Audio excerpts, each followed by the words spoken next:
Que alegria estar aqui, né? Acho que é um podcast bem diferente, com a presença da doutora Thaís Suassuna e de Davigol, meu filho.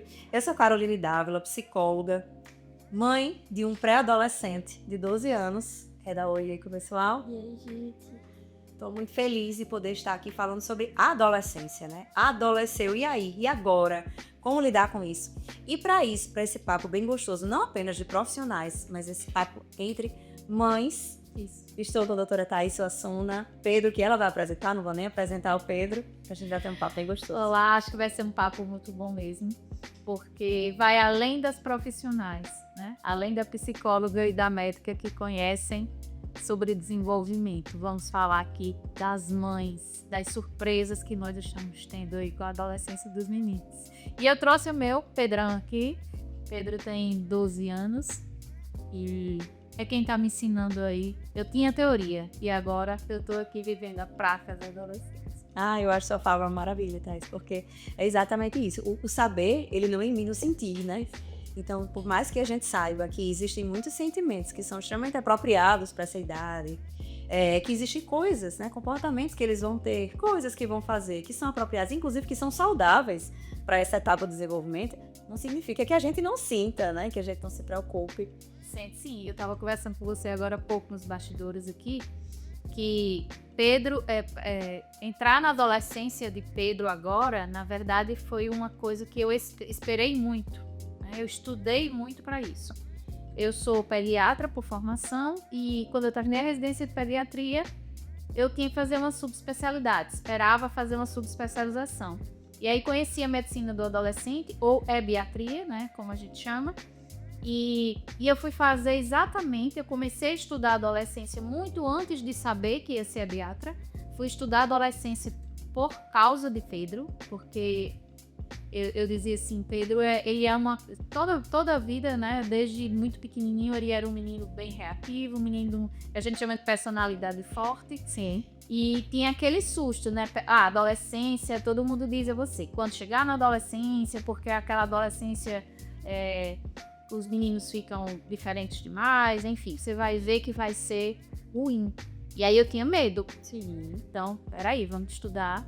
E também tinha umas questões relacionadas ao que eu estava vendo na minha prática médica. Sim. A grande quantidade de adolescentes doentes, chegando com problemas sérios de saúde mental. E aquilo me partiu o coração. Então, esses dois motivos me levaram a estudar a adolescência. E aí agora eu estou vivendo na prática uma coisa que eu esperei muito. E tá sendo maravilhoso. Pra mim tá sendo maravilhoso. E pra você, como é que tá sendo? Pois é, como é que tá sendo? Tá sendo uma delícia, né? Uma delícia não significa que seja só uma delícia, né? Mas tá sendo uma delícia, sim. Teve uma preparação também. Eu acho que nessa hora a gente já dá um spoiler, né? No sentido de que como é que a gente se prepara para a adolescência? Como viver a adolescência? Conhecimento, né? A gente precisa de conhecimento para saber pelo menos o que esperar. E aí, quando eu trago assim, uma delícia, é muito gostoso você ver que uma pessoa está conseguindo se desenvolver, caminhar sozinha, fazer coisas que são compatíveis com a idade. Mas a gente sente. Eu acho que se eu for dizer assim, o marcador que eu fui percebendo que estava acontecendo é justamente quando você percebe que aquela pessoinha, ela hoje em dia tem referências que não são só as suas. Quando eu chamei Davi pra vir pra cá, vou contar, viu, Davi? Quando eu chamei pra vir pra cá, aí eu falei, a gente vai fazer umas perguntas, aí ele fez, mas não é pergunta só de tiozão, não. Quer dizer, pergunta tiozão, eu digo logo aí. Que já tá grandinho, eita, como cresceu. Então, nessa hora a gente já vai vendo que as referências deles, que os modelos, que as palavras, elas não vêm só daquele vocabulário, daquele repertório que a gente tem em casa, né? Davi tinha uma tendência toda noite que ele, se eu dormir aqui, não, filho, hoje não, você precisa do seu canto. Esses dias ele disse, eu nem gosto tanto de dormir aqui, eu nem quero dormir aqui hoje, porque minha cama é grande e também eu gosto de espaço, né? Lá em casa tá tipo assim, um pezinho na infância e um pezinho na adolescência. Então, eu já sou grande pra ir ao shopping sozinho com meus amigos, é só me deixar ali na porta do estacionamento.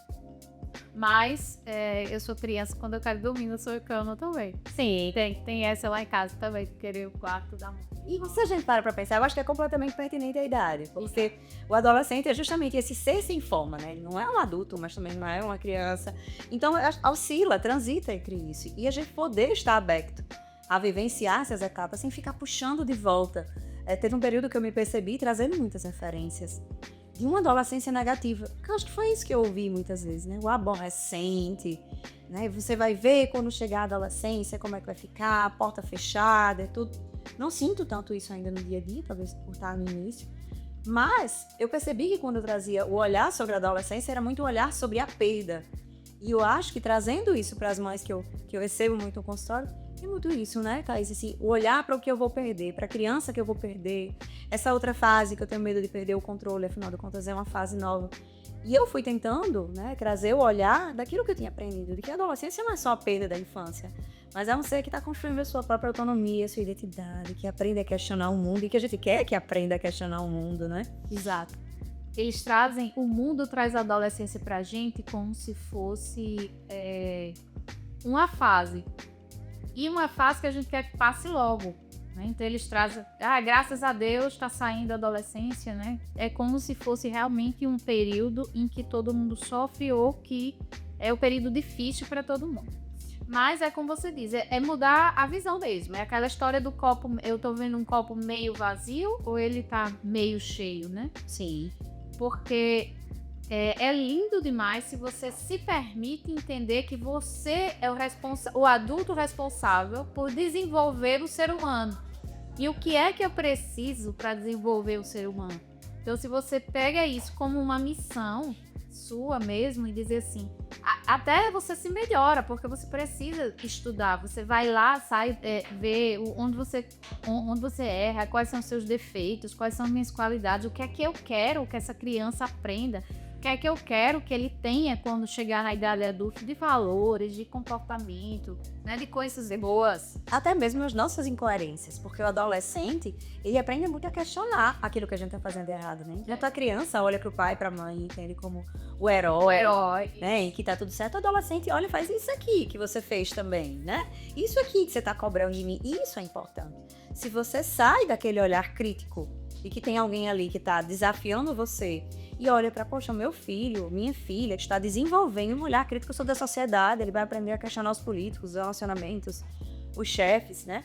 E ele vai aprender a fazer isso dentro de casa. Então, isso é saudável. Mas a gente só vai conseguir instruir o nosso filho se nós não tivermos uma conexão.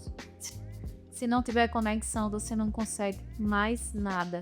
Ali, a partir da pré-adolescência, né, era um bate-papo que nós estávamos tendo há pouco, sobre pré-adolescência e a importância que é você continuar mantendo a conexão com esse filho, que agora você deixa mais de lado, fica mais à vontade. Já sente que vai perdendo essa conexão. 8, 9, 10 anos. Eu digo que a pré-adolescência tem um afastamento, mas não é por escolha da criança.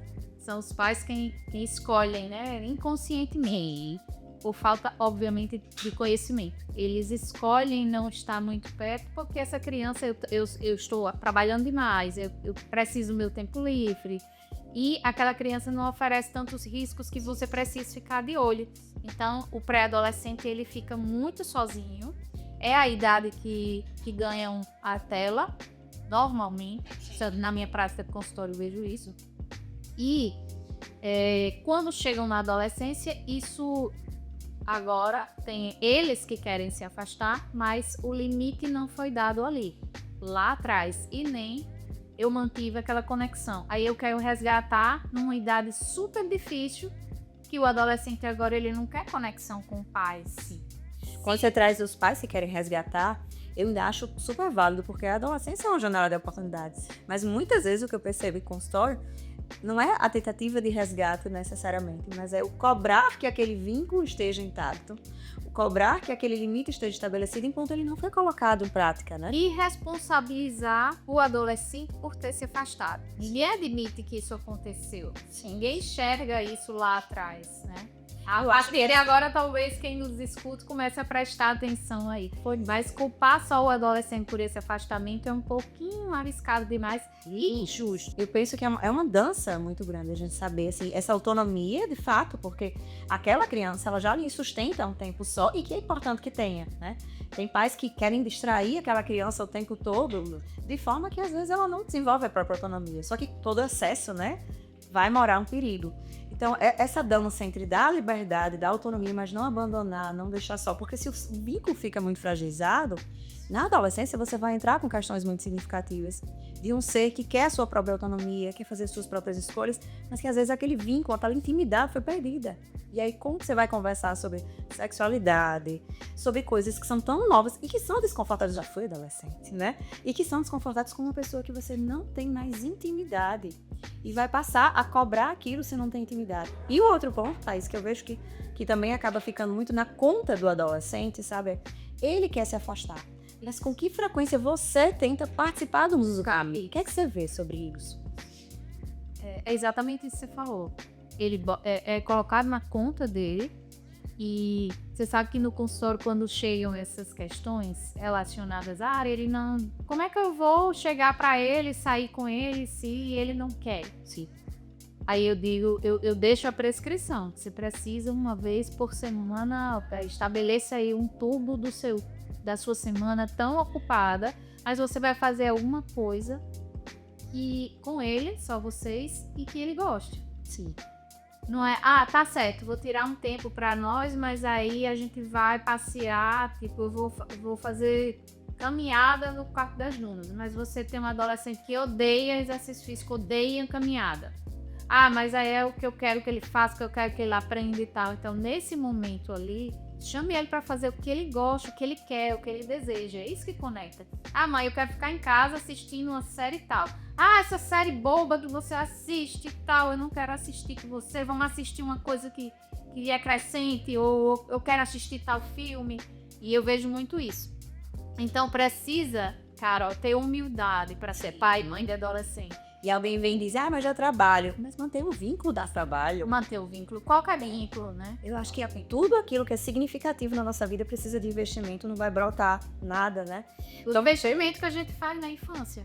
As dois, claro, né? E tudo, a dependência que a criança tem da gente, ela só continua na adolescência porque até você conseguir que esse adolescente vá com as próprias pernas. Quando você diz que você faz isso como uma prescrição, eu acho maravilhoso, sabe? Porque muita gente chega pra mim no consultório e quer o sentimento, né? Eu queria que a gente tivesse um vínculo maior. Um vínculo maior é abstrato, vamos tangibilizar isso. Né? O que é que a gente poderia fazer? Que ações nós poderíamos ter que fariam com que a gente pudesse construir um vínculo ainda que não tenha tido, né? Sempre é tempo de poder recomeçar. E quando você traz, né? Vamos fazer uma vez por semana, vamos fazer isso. Quando a gente entra, né? Quando a gente olha para a adolescência, a gente vai ter naturalmente aí um abismo de gerações. Se eu estou falando exatamente a mesma linguagem que meu filho, talvez eu não tenha crescido, né? Ou ele não esteja se permitindo, né? Ser uma criança, ser um adolescente e tem uma postura de mim adulto ali. Então a gente vai ter um problema. Então vai ter um abismo. Mas se todos os momentos que eu vou ter ali um espaço de intimidade com ele, principalmente na internet, né? Uma vez que estamos todos dentro do mesmo ambiente. Se todas as vezes que eu paro para olhar e dizer, nossa, você só vê bobagem, né? Você que está perda de tempo. Muitas vezes vai ser. Claro, você queria que ele estivesse fazendo o quê? Estivesse vendo bolsa de valores, né? Ele não vai estar. Ele vai estar vendo coisas que sejam compatíveis com o universo dele. Então, tem uma crítica para fazer, algo que não é legal e que de fato você precisa estar vendo? Vamos olhar o que é que tem de bom. O que é que você gosta disso, filho? O que é que você percebeu que é bacana? A gente estava falando há pouco também sobre o adolescente que se isola muito e o adolescente que fala muito. Nós temos crianças, todos nós, seres humanos, têm temperamentos diferentes. Então, tem o adolescente que vai continuar se comunicando porque ele naturalmente é reativo. E aí são aqueles que dão mais trabalho aos pais, né? Porque eles vão reagir, eles vão questionar. Desafiam mais, né? Desafiam mais. E tem o adolescente que não fala nada. E esse que não fala nada, absolutamente nada, é o adulto que tá ali educando esse adolescente que vai precisar extrair. Sim. De alguma forma. Seja com essa conexão que a gente tem tentado explicar aqui para vocês que é importante, sentar do lado dele, assistir um filme que ele quer. Passou alguma cena que você achou interessante, sobre um relacionamento, sobre uma pessoa no filme que fez algo errado. Pergunta a ele o que é que você acha disso. Se fosse você, se você colocasse, eu acho tal situação. E aí, de maneira suave, né? De uma maneira suave. Porque às vezes essa intimidade, ela tá tão prejudicada que até isso precisa primeiro dar-se um passo atrás até chegar nisso. Às vezes eu acompanho em consultório pais que estão com a intimidade tão prejudicada com o filho, que na hora que senta para assistir, a criança sente. Vocês sentem, pessoal, assim. Não sei se vocês dois, particularmente, porque eu não sei se vocês vivem essa experiência. Davi, eu acho que não, mas vejo muito em consultório. É como se toda a conversa tivesse uma intenção por trás, entende? E a criança, o adolescente, ele começa a sentir. Como se nenhuma pergunta fosse despretensiosa. Então, para quando essa intimidade ela está muito prejudicada, eu digo, dê um passo atrás, né? Comece a ter um momento ali, um tempo de qualidade, comece a construir, para depois você poder, a gente vai mostrando quem a gente é o tempo todo, a partir do que a gente acha engraçado, do que a gente acha interessante, do que nos causa repulsa, do que nos gera indignação. Então, sabe outra coisa que atrapalha demais a conexão entre pais e filhos? É o julgamento excessivo, sim, que você atrapalha a fala do adolescente. Isso começa na pré-adolescência também. Sim. Então, o adolescente chega e quer contar uma história que aconteceu na escola, por exemplo. O meu amigo beijou um outro amigo meu. E aí, a mãe já entra, olha isso aqui. Peraí, você não pode dizer isso, nem pode falar isso. Então, já julga primeiro e nem espera ele terminar de falar. E aí ele já sabe que a porta tá fechada para A porta tá fechada para esse tema e isso é uma repetição. Sim. Eu vejo isso na prática muito claramente. E aí ele vai dizer assim, eu não vou mais nem falar, que nem adianta. Que o adolescente chega e ele não me entende. Elas não me entendem, eu não posso nem falar. Exatamente. E aí nessa hora a gente quebra o diálogo. Depois fica na conta daquele ser que ainda está em desenvolvimento, que ele deveria pensar diferente, que ele deveria sentir diferente, mas você não deu nem espaço para ele colocar, porque às vezes a partir da primeira fala já vem uma palestra, né? Já vem um ensinamento muito forte sobre isso. E a gente acha que a educação é isso, né? Principalmente aqui do adolescente. Você tem tanto medo dos perigos do mundo e você não quer perder uma oportunidade de estar educando e dizendo o que você pensa, o que você acha. Sim. Só que o adolescente, ele tem uma característica muito interessante. Ele realmente se afasta dos pais porque ele precisa dos pares dele. Sim. Eles querem se envolver com as pessoas que pensam como eles. Que são os amigos da escola, que são a turma de futebol, no caso da Bigori. Porque eles se entendem, né? Então, se nós, adultos, não estamos ali conectados com esse adolescente, ele vai aprender somente através desses amigos que também são imaturos, que também ainda não estão preparados. Ou com a internet. Eles vão buscar essas referências fora e precisam buscar essas referências fora, mas eles não podem perder as referências de casa. Exato. Não é um ou outro. Continua precisando do adulto, mesmo ele já tem um tamanho grande. Eu penso que esse é o maior desafio, sabe? O que eu vejo mais são os extremos, né? Ou pais que não deixam esse adolescente crescer, adolescer, de fato, né? Que querem manter ali como eterna criança. Cada vez que quer desenvolver autonomia, volta pra cá, você não sabe, você não pode, você não dá conta. E sim, ele não dá conta de tudo, mas não significa que não dê conta de nada. Ou o outro extremo, né? Já é muito grande, deixa pro mundo. A fantasia de que na internet tá tudo seguro, porque tô vendo aquela pessoinha que viu lá, tá do ladinho do telefone, não tem nada acontecendo. Os pais se achando incapazes e voltar a ter algum controle. Sim. Sabe, eu acho que nós criticamos muito o modelo de família que nós tivemos lá atrás, né? Que era autoritário demais, que ele é, né? Mas nós perdemos também coisas boas daquele modelo. Sem dúvida. Então, essa coisa do pai e da mãe serem considerados amigos do filho, isso não existe. Você tem sua função de mãe e pai, e os amigos são outros. Você trouxe assim que amigo vai ter um monte, né? Mas pai e mãe só vai ter a gente. Então, E aí ter uma intimidade, ter um espaço para conversa, ter um espaço para brincadeira é diferente de não ocupar a sua função de pai e mãe. Exato. O espaço de você e do adolescente poder falar, ele ter esse lugar de fala em casa, é isso que nós falamos de educação respeitosa. Sim. E não de o adolescente mandar ou determinar as regras. Então, continua aqui na minha casa, eu sou o pai, eu sou a mãe, e as regras dessa casa são essas. E os limites dessa casa são esses. Isso que uma criança precisa entrar na adolescência. Com esse ambiente já pronto, entre limites e regras. E também tendo lugar de fala. Eu já escutei mais de uma vez, assim, pais e mães dizendo: ah, mas é porque se eu reclamar, ele não me conta. Eu digo: para que serve essa informação que ele está te contando? Né? Se você não estiver fazendo nada com isso que você está descobrindo, né, com isso que ele te traz, ou isso que você descobriu de outra forma, para que vai servir? Cadê o seu lugar de orientação? Então, sim, é muito rico manter a intimidade. Na verdade, a gente tem um ambiente muito útil. Eu acho que Davi sabe que a gente brinca muito, ele brinca muito comigo, brinca muito com o pai dele. A gente acaba tendo um humor muito parecido, a gente gosta muito de brincar, os três. Mas é fantástico, parece. Né? Isso, a gente brinca muito, mexe um com o outro, ele mexe comigo, mexe com o meu tamanho. Toda vez que vai me dar um abraço agora, olha, ele faz reto do seu tamanho. Mas eu sinto muito respeito. E é importante a gente entender que uma coisa não anula a outra, né? E não deve anular, tudo isso pode coexistir. É claro que vai depender das características de personalidade, eu sou alguém que brinca também.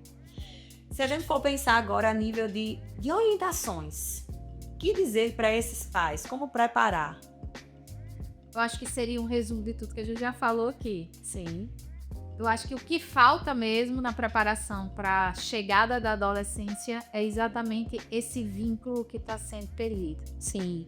E o que eu sugiro aos pais é que continuem conectados com seus filhos, continuem tendo tempo de qualidade, aquele tempo de qualidade que você está lá presente com ele, puxando um assunto, conversando, fazendo uma brincadeira, um passeio, algo lúdico, algo que aquele adolescente goste, mas que pode até virar como se fosse uma regra em casa. Olha, a regra aqui, todo domingo à tarde, nós fazemos. É o nosso momento. É o nosso momento. Para que ele entre na adolescência com essa rotina implantada já em casa. Sim. E é muito mais. Quando você entra na adolescência, prestem atenção, quando você entra na adolescência, sabendo que aquela casa, eu tenho limites, regras, ele já sabe como funciona aqui. Eu não vou questionar. Eu vou questionar, mas assim, eu já sabia que era assim. Já faz parte da rotina, né? Já faz parte. Então, por que eu vou questionar? Então, eu digo muito que você tem que ter seus mantras. Aqui nessa casa, a regra é essa. Obviamente que você não pode ser aquela coisa extremamente autoritária, que tudo é uma regra, tudo é um limite. Não, mas escolha aqueles que são inegociáveis. Olha, é inegociável, por exemplo, lá na minha casa, que se durma cedo. Dormir tarde hoje é uma epidemia. Coisas que adolescentes são para eles decidirem. Eles não têm maturidade a hora de decidir, né? Você põe muita gente falando, mas é porque ele não quer soltar a tela, porque ele não quer dormir. Gente, mas era negociar. Não cabe a ele decidir. Quando você traz isso das regras, né? Assim, ele tem um modelo ali não rígido, mas um modelo estruturado, eu acho muito importante, porque muitas vezes eu recebo dos próprios adolescentes como se fosse não brigaram por mim. Eu quis me afastar e ninguém sentiu minha falta, porque por vezes eles querem no cantinho deles, mas eles querem sentir que eles também têm espaço ali, que eles ainda são considerados e são queridos. Então na hora que eu digo, não, eu não abro mão de você estar aqui comigo hoje. É claro que eu vou precisar abrir mão algumas vezes, entender que ele tem outros interesses agora, para além de mim. Mas eu tô dizendo, ei, eu sinto sua falta, né? Eu quero você aqui. Se eu fosse trazer, acho que os principais pontos, assim, para se preparar, seria o conhecimento sobre o que esperar da fase, que foi o que a gente trouxe aqui muito, e a clareza sobre o que é seu e o que é dele, né? Assim, é tão difícil lidar com ele ou é difícil lidar com eu não ser a pessoa mais especial da vida dele? Porque a gente sai desse lugar de pedestal, né? De meu Deus, chegava em casa, Davi ia lá fora correndo. Às vezes não vai. Às vezes não, tu quase só dia, né? Mas eu sei que vai ter um momento que não vai, né? Imagina, Davi barbudo, abrindo a porta correndo para me abraçar quando eu chegar. Não vai ser compatível. E talvez não seja isso que eu quero para ir quanto adulto. Então, na hora que eu consigo ocupar um lugar diferente, saber que eu tenho um espaço importante, ainda que seja um outro lugar, e abrir espaço para entender quem é ele hoje. Porque às vezes a gente fica tão preso no luto, né? Como é que ele era? Ele não falaria isso, ele não faria isso. Tá, mas quem é que ele é agora? O que é que ele trouxe de bacana? Como é que é o humor desse adolescente? Como é que é o jeitinho? Como é que é as piadas? Isso. E eu fiquei até emocionada aqui, porque eu fico lembrando isso de casa, né? Porque é como se eu não olho para ir para trás. Esse olhar que você tem é um pouquinho diferente do meu. Você não olha o que ele foi. eu fico pensando nele lá na frente. Sim. E aí eu fico pensando, eu boto no papel, ó, o que é que eu acho que Pedro precisa desenvolver de habilidades. Sim. Eu acho que eu vou treinar isso aqui nele. Sim. E aí temos todas essas reuniões aí que eu tenho com frequência com ele. A hora de dormir é sagrada, a gente chama de ritual. Então sempre tem alguma coisa que eu trago lá nesse momento pra dizer alguma coisa que ele errou de dia e que na hora você, quando tá lá naquele meio, todo mundo com raiva, você calma, respira. Eles vão reagir mesmo, né? Dependendo até do temperamento daquele adolescente, vai ser mais grave ou menos grave. Sim.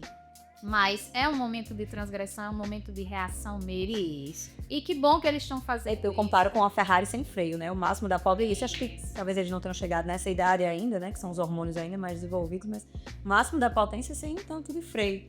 E aí você traz o seu olhar para o futuro, eu de vez em quando, né, trago a minha referência de quem era para o que é agora. E eu acho que a gente precisa dessa dança, assim, de isso. natural, que de alguma forma você olhe para quem era, porque todo tempo, quando eu reajo com alguém, eu reajo com o que eu espero. E o que eu espero é a partir do que estava sendo. E olhar para o futuro, a nível do que vai desenvolver, mas que a gente não se perca do agora, né? Quem está sendo agora? Vamos chamá-lo os donos da vez, né? Os donos da adolescência aqui, porque a gente tá falando sobre o assunto, fala sobre esse lugar de mesmo, mas quem tá sentindo são eles. E aí, como é chegar à adolescência pra vocês? Aliás, vocês sentem que chegaram à adolescência? Eu acho que essa é a melhor pergunta. Ou ainda estão lá com o pezinho na infância? Pois, Os dois? os dois. Os dois? Em que momento vocês sentem que estão mais pra criança, em que momento que estão mais pra adolescente, e o que é que isso desperta aí em você? Essa pergunta de tiozão ou não? Não? Tá bom. Descendo. Tá. Eu sinto que eu sou mais adolescente quando a gente tem mais autonomia pra fazer as coisas, pra de repente ir num lugar só com os amigos, fazer essas coisas, mas também quando a gente é criança. De repente só fica ali sentado com os pais, no colo dos pais, e é tudo bom também. Eu me desço. Mas chegar nessa fase assim, como vocês têm, né, essa conexão, eu tento isso lá em casa também. Nós somos bem conectados, é fantástico. E dificilmente isso vai se perder. Dificilmente isso vai perder. Ele vai crescendo e os vínculos eles mudam um pouco no sentido de gostos, né? Sim. Mas Eu vejo ele gosta dos dois mundos, né? Ele acontece as coisas na vida dele e ele vem querer contar, tem coisas que ele não se sente tão à vontade mais pra contar. E eu acho que é justamente isso, é o transitar nessas duas fases, né? O que é que vocês acham que é mais difícil? Eu vou perguntar pra Feira agora, porque tá caladinho aí. O que é que você acha que é mais difícil aí nessa fase que você está? Ou mais desafiador? Eu acho que é tipo. Não sei. O que é que você acha mais difícil? É difícil.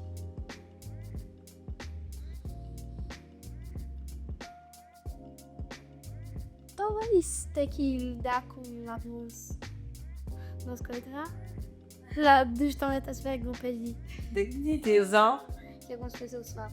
Qual é a pergunta de tiozão que vocês mais recebem? Da gente, eu acredito que não, que a gente convive, mas qual a pergunta de tiozão, assim, mais sem noção que vocês já receberam ou ouviram algum amigo de vocês receber? Agra. Não cresceu. Eu lembro de um evento que eu fui no dia desse que eu não me achava com pergunta de tiazona, né? Porque no meu tempo as perguntas de tiazona eram péssimas. Era, já é mocinha? Já namora? Tinha já que chegava assim invasiva. Já tem peitinho. Gente, pelo amor de Deus. Isso é muito agressivo, é muito invasivo. Se pra você aquilo é normal, você, né? Aquela fase é natural, é tão natural quanto a luz do dia que o corpo vai se desenvolver, pra aquela pessoinha não vai. Então eu sempre me policiei muito pra não fazer pergunta de tiazona. Até que um dia que eu descobri que eu era tiazona. Quando a gente tava indo pra um churrasco, aí a mãe de uma amiguinha, né? No caso, uma amiga minha que tinha uma filha, disse: ai, não quero não. Aí todo mundo vai olhar e vai dizer: tá grande. Aí eu, ai, meu Deus, eu era uma das que dizia a coisa óbvia, que é como tá grande. Ou seja, recado pro pessoal de casa, não é pra dizer que tá grande, que cresceu. Eu acho que não, é dia. Tá bonito, Isa. a coisa é um elogio muito necessária. Dizer que tá grande, né? Todo mundo já sabe que tá grande. Não vai crescer mesmo. Mas é porque a gente fica surpreso mesmo, né? É. Passa o tempo, você vê aquela pessoa quando vê, tem aquele estirão da puberdade. É porque eu acho que a gente fica surpreso e a gente diz. Mas a gente, nós somos pra eles, é toda hora, né? Então imagina uma vida de família. Passa por nossa, como cresceu. Nossa, como... Ai, Nossa, E não só isso, né? Começa os julgamentos. Ah, mas isso, é? esse menino passa direto pro quarto, esse só fica no celular, né? Tem essas questões aí, esses julgamentos também. E entre essas reuniões familiares. Já tá com a Mas é namoradinha, pra né? Eu acho que na frente de todo mundo deve ser algo desagradável. Vocês recebem essa pergunta? O que é que acham? Não? Você não recebe essa pergunta, não? Sim, recebo. De você tá com a namorada. Eu pensava que você recebia. E aí, o que é que acha? Incompetente. Também acho, converter. Inconveniente. Até porque, assim, não vai contar pra quem não tem intimidade, né? Já é difícil de contar. Até pra quem tem intimidade, não vai ser pra tiazona que vê uma vez no ano que você vai contar que tá com pacaria. Imagina, a dó sai parando dizendo, não tô, menina, nem te conto. Não vai acontecer isso, né? Ou seja, perguntas desnecessárias. E micos? Ixi. Temos mães fazendo os filhos pagarem micos. E aí, alguém quer contar? Eu discordo disso. Eu não concordo. Eu discordo. Você concorda com ele? Quais são os micos? Oxe, eu tô mó... Eu me achando, né? Super orgulhosa da minha maneira de ser. Já tá dizendo que eu faço pagar mico. Qual é o mico? Quer contar? Não vou nem falar. Vai nem falar? Não? Ah, Davi, qual bico eu faço pagar? Eu não vou ter, não. Não vai dizer, né? Se já é um mico, já não quer contar. Eu vou Eu não achava não, porque eu sou super tranquila com relação a isso e eu entendo, né? Por exemplo, ele me fala assim, aquela coisa do beijinho na porta da escola, faz tempo que eu deixei de fazer isso. Eu ainda faço, você não se incomoda, né, filho? Eu já perguntei várias vezes, quando tá chegando na escola, você acha ruim isso aqui? Ele... Apesar dele ser um beijoqueiro em casa, Sim. super cheio de conexão nesse aspecto aí, mas eu sinto que quando a gente tá num ambiente mais externo, ele faz sim, ele com a linguagem corporal dele, Linguagem corporal, ele isso, dá uma afastada, ele dá uma afastada com aquele assim, aqui não. Sim, e aí você consegue já entender. Já faz tempo que eu não faço mais isso e compreendo isso dele. Mas eu não sei ainda qual é esse mito. Eu acho que vai ser uma pergunta de bastidor. Vai ser, ele vai chegar. Eu sei qual é o meu, né? Eu não acho que eu faço ele passar, porque ele já disse. E, né? Melhorou. Já melhorou, já resolveu, né? Eu acho que quando é uma criança muito pequenininha, a gente pega, né, assim... E eu acho que tem coisas que vão crescendo e não vão gostando. Não acho que é o beijar, mas tem coisas que não vai gostando, né?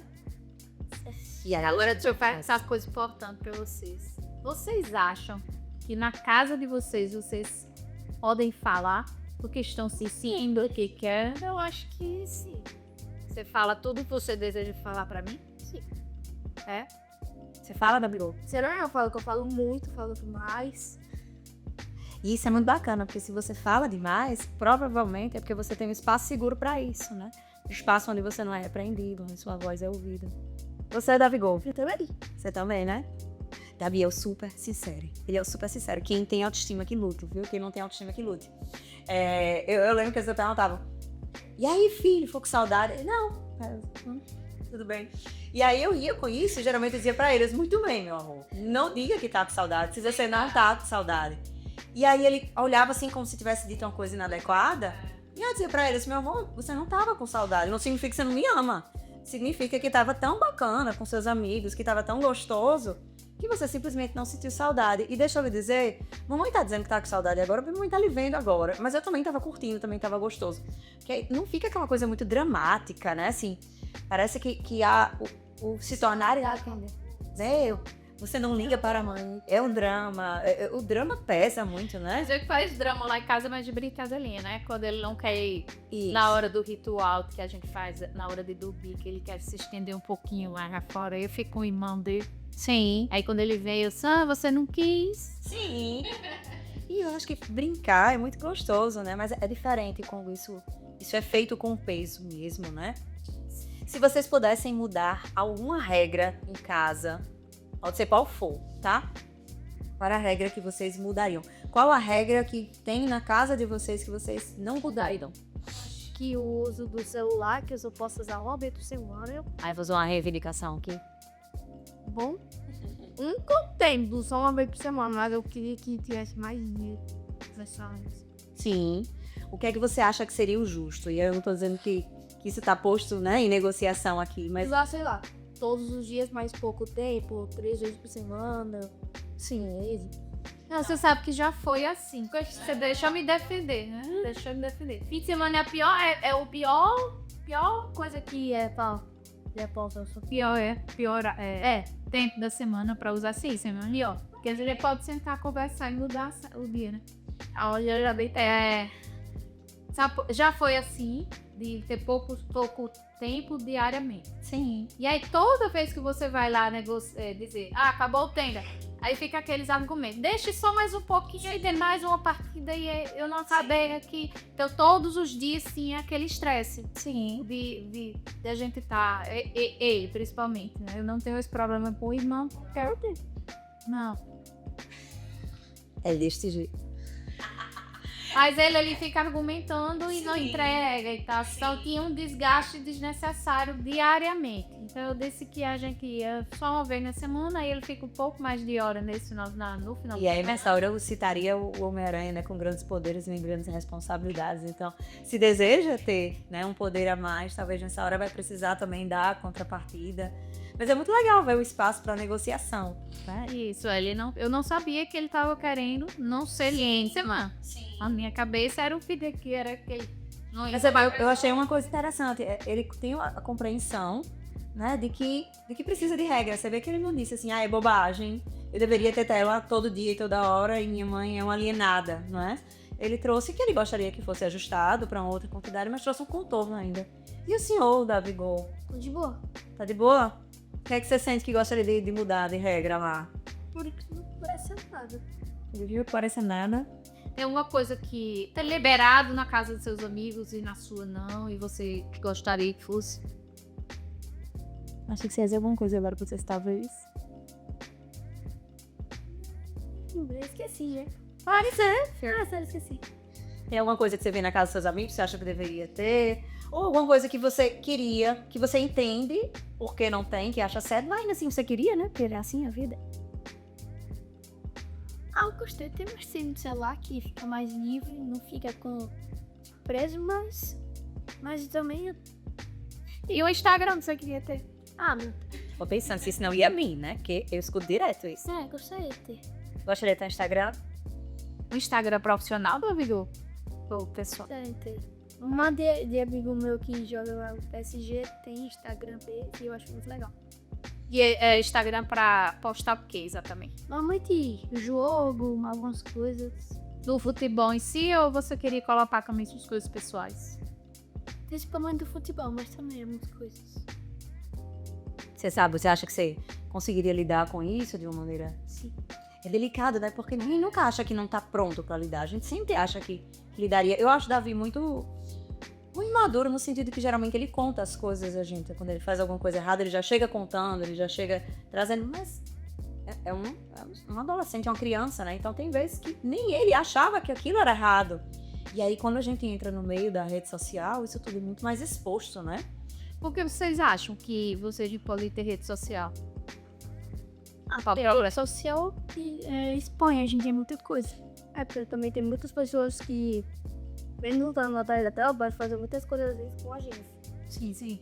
E você acha que no caso de ter, é justo quando o pai e a mãe vai lá e lê, conversa, não deveria ler, é privacidade? O que vocês acham? Muito. Eu não me importo com isso, porque muito sinceramente, quando eu tenho uma conversa assim, eu apago, porque eu sei que ela olha. Então, apago. E Del super sincero. Não vou mentir. Eu adoro essa conversa aqui, porque quem tá assistindo tá vendo que é a conversa real mesmo, né? E não tem diferença nenhuma das próximas taxas que tá acontecendo. Não tem essa nenhuma, porque são shows humanos, né? Partilhamos das mesmas coisas, das mesmas caixas. É talvez por isso que a gente consiga tocar outras pessoas, porque esse mundo é completamente diferente, né? Mas acha que deveria ler, que não deveria ler? Muito pouco. Por muito pouco. Raramente. Raramente deveria ler, não compreendo. Não, mas não muito. É pouco. É o que eu digo pra Davi lá em casa é que, assim, eu não vou pegar o telefone dele pra ficar vendo cada palavra que ele disse, investigando ali. Eu acho que seria completamente desnecessário. Mas que sim, que eu vou fazer uma vistoria e que isso não é escondido, né? Se ele tem um celular, eu vou ter o direito de pegar quantas vezes eu achar necessário. Eu vou pegar porque eu até brinco, né? Assim, que quem quer privacidade, compra um diário e escreva no diário. Mas a internet, ela propicia muitas coisas acontecerem. Então, estar lá muito solto, às vezes a gente vê alguma brincadeira ou outra que a gente não tem a mínima noção de que aquela brincadeira ela pode trazer um peso maior, né? Que aquilo expõe mais. Então, de vez em quando eu vou lá, dou uma olhada. Se precisar pontuar alguma coisa, pontuo. Mas eu também evito ficar em algumas conversinhas que eu sei que ele vai estar ali um pouco mais constrangido, fica olhando demais. Mas essa questão da privacidade, né? Dessa busca que nós precisamos ter, essa busca, é uma busca ativa, né? Na verdade, para saber os que eles estão se envolvendo. Ela precisa ser contínua, sim, né? Durante toda essa adolescência. E como eu disse, você começou cedo, que já existe essa... Desde, por exemplo, que ele ganhou a tela, que ele ganhou o celular. Ele já sabia que a regra para ganhar o celular era essa, então não vai ter problema nenhum, independente da idade dele lá na frente, que você continue fazendo isso. Outra não, problema com o negócio, eu quero privacidade. Mas também não é pra ficar, tipo... Eu também não faço muita coisa de errado, não. Que não tem problema é olhar. Muita coisa não, só pouca coisa dele. Não faço. Eu não faço coisas erradas, tipo, porque quando eu tô com o celular, eu não fico, sei lá, mexendo no WhatsApp toda hora ou fazendo coisa escondida. Não, jogo não, porque eu tô preocupada. Mas eu consigo te compreender, assim. É desagradável você saber que alguém tá lendo sua conversa, né? Eu, por exemplo, eu não converso nada inapropriado no telefone, mas tem conversas com amigas e coisas que a gente tá partilhando, coisas íntimas. Não é legal alguém tá lendo. Então, eu entendo o desconforto, né? E entendo a vergonha, o constrangimento de ver brincadeiras, mas como se trata? Também é constrangedor. Isso. A gente faz porque é necessário. Exatamente. Mas eu me sinto constrangida quando eu pego e vou ler alguma coisa. É tanto que eu vou rápido assim e só com algo que me chama a atenção. Isso. Quem falou, quem conheceu, quem ele tá seguindo. Isso. Aliás, quem ele tem de contato. Que é assinado quando alguém tem rede social, né? Ele não tem rede social também. Ele tem só o WhatsApp no celular. Mas rede social que eu digo, TikTok, Instagram. E aí quando alguém traz assim, eu sinto vergonha quando você lê determinada conversa, eu consigo compreender e entender que eu preciso fazer ainda assim, né? Mas você entende, né? Eu sei, você entende. E eu acho que é isso que precisa existir, sabe? O espaço pro sentimento de todo mundo. Porque se o vergonhar dele não anula a minha necessidade, né? São coisas que vão precisar coabitar e que a gente vai precisar ali de uma parceria. Então eu sempre vou dizer assim, olha, eu não vou fazer isso escondido. E balizar o que ele está sentindo. Muitos pais eu vejo o consultório que não validam. Isso é besteira, isso é bobagem. E não valida o que eles estão sentindo, não é aquela coisa do engolir o choro, ou não precisa você ter isso, sentir isso. Enquanto assim, né? É crescer na frente das outras pessoas e mostrar aquele seu lado, às vezes, de paquerinha, de coisa assim, saber que o pai e a mãe tá lendo, não é tão agradável mesmo, não. Nós somos adolescentes. Aliás, nós esquecemos, viu? A grande maioria dos pais esquece como foi a adolescência, como foi essa fase que nós tínhamos. Essa fase das paqueras era... Ninguém queria os pais saberem isso. Na verdade, no tempo da gente era bilhetinho, né? Eu trocava bilhetinho com o pai dele, né? A gente tá junto desde que eu tinha 16 anos, né? Tinha bilhetinho de escola. Não ia querer ninguém dos meus bilhetinhos. Mas aí, o que a gente entra aqui nessa hora que precisa ser visto é o quê? O bilhetinho, ele é diferente, né, do acesso a uma rede social e o tanto que isso pode impactar. Então, o mundo mudou. Muita gente chega e diz, mas eu quero o meu tempo. Mas não é mais o seu tempo. É outro tempo e a gente precisa se adaptar a esse novo, não é isso? Exato. Gente, foi um prazer estar com vocês num papo gostosíssimo. Algum conselho para deixar para as mães de adolescentes, ainda que não sejam as de vocês, mas com base do que vocês escutam aí de queixas dos amigos de vocês, se vocês fossem deixar um conselho para as mães e para os pais também, né? Não vamos? Eu deixo conselho principalmente para as mães, que eu acho algumas mães são muito super protetoras e alguns amigos não conseguem fazer. E ser criança, ser adolescente, brincar com os amigos, sair porque a mãe tá sempre ali tentando cuidar dele. Sim, um cuidar excessivo, né? Não seria assim, deixa esse povo crescer? É mais ou menos isso que você diria? Ficar seguindo a pessoa, por exemplo, meu pai pro shopping, a pessoa fica, a mãe, o pai fica seguindo a pessoa até lá, fica em todas as conversas, fica sem dar um espaço, né? Então dá pra proteger, de repente até tá no mesmo ambiente, mas tô aqui sentadinha, tomando meu café, e você tá ali, seria basicamente isso? Acho importante. alguma coisa que eu faço muito errado, você queria que eu não repetisse. Só esse controle excessivo da tela, esse é o excessivo. Alguma mensagem que você gostaria de deixar para o seu filho? Ai, eu sou uma mãe que fala muito também com ele o tempo inteiro. Então ele sabe todo o amor que eu sinto por ele. E que tudo que eu faço, todas as regras, todos os limites e tudo que eu luto com ele para ele desenvolver é para que ele entre na idade adulta, conseguindo conquistar os sonhos dele, sendo feliz, tendo sucesso profissional, sucesso na vida pessoal, sendo ele mesmo, porém com todas as habilidades que um adulto precisa. Sim, eu também vejo muito ela e também meu pai fica muito vivendo lá na frente, porque tipo, qualquer coisa que eu passar agora, eles ficam vendo. Quando você tiver 30 anos, isso não talvez impactar em não sei o quê. Tem muito futuro aí, tem um acesso a futuro. Tem excesso de futuro, tem.